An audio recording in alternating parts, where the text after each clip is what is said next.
आपण आणखी एकदा टाळ्या वाजवायत का सायलीच्या सुरांसाठी? हे सोपं नसतं, याला घरातूनच बाळकडून मिळायला लागतं तेव्हा हे सूर येतात. इतकं छान भजन गायलं सायली, म्हणजे तुम्हा सगळ्यांच्या वतीने मी तिला एक मिठी मारलेली आहे.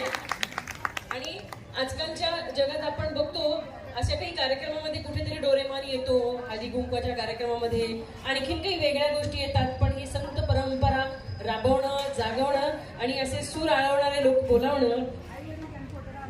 आई वडील, अच्छा, अरे वा, ही सासूबाईंनी दिलेली कौतुकाची थाप आहे बरं का माऊली. या बाबा, या या.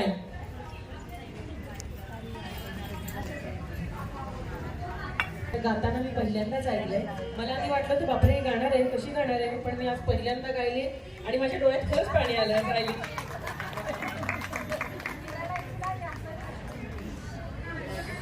एक नमस्कार करा आई बाबांना. हे आज कौतुक त्यांच्या संस्कारांचं फलित म्हणून कौतुक झालेलं आहे. एक मिनिट बाबा या इकडे.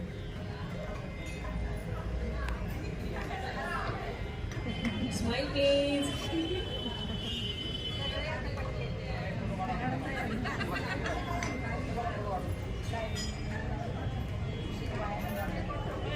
म्हणजे एवढी उत्साही, एवढी गुणी आणि मगासपासून बघतोय प्रत्येकाला या बसा म्हणणं, प्रत्येकाशी बोलणं, धावाधाव करणं आणि एवढ्या हौसेत असताना सुद्धा, दम लागलेला असताना सुद्धा इतक्या छान पद्धतीने सायलीने सूर आवळले. खूप खूप अभिनंदन. 2 ओळी सायलीनंतर मला पण जराशा 2 ओळी गाण्याचं स्फुरण चढले, पण मी फक्त 2च ओळी म्हणते. मला काही या सुरातलं फारसं काही जमणार नाही, मी आपली अशीच म्हणते.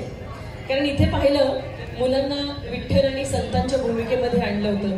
हे सुद्धा एक संस्कारांचाच भाग आहे की मुलांनी काय व्हावं हे आई वडिलांनी शिकवावं. आणि हेच एक गोष्ट आहे, संत सेवेचा महिमा, संत सेवेचा महिमा. ब्रह्म घाली लोटांगण, ब्रह्म घाली लोटांगण, संत सेवेचा महिमा, संत से